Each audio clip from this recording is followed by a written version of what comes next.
When was the Atlantic born? The 16th century Flemish cartographer Abraham Ortelius, 1527 to 1598, thought he knew.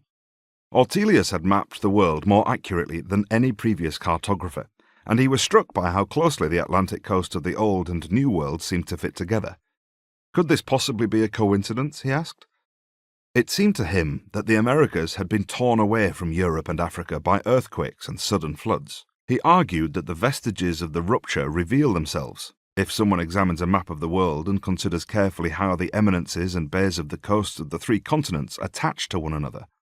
Ortelius believed that this violent separation, which created the Atlantic Ocean, must have occurred as a result of the catastrophic overnight destruction of the legendary island of Atlantis, which in his day was believed to be a historical event.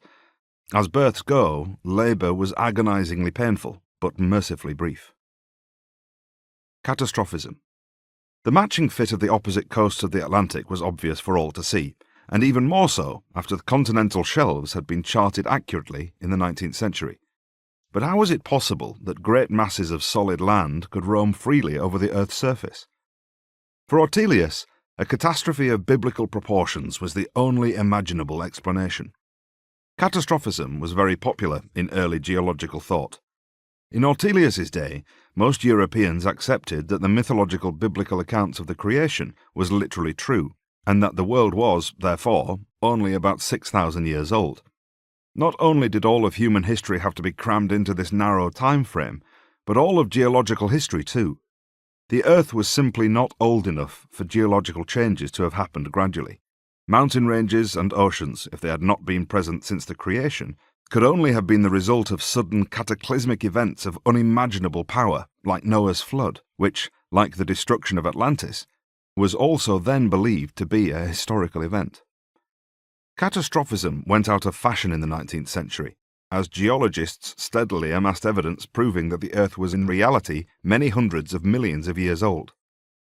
That was more than time enough for continents to move, mountains to grow, and oceans to open and close.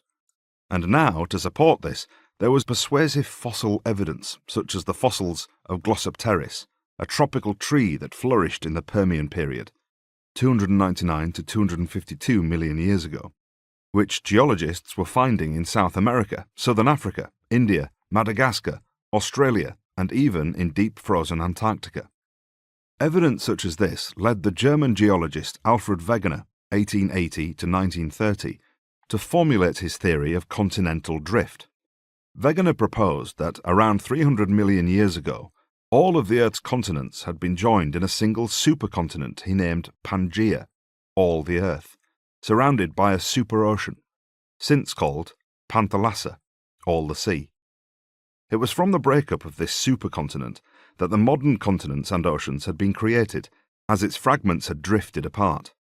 While other geologists could see merit in Wegener's theory, it struggled to find acceptance because there were no known geological forces capable of moving continents around the globe.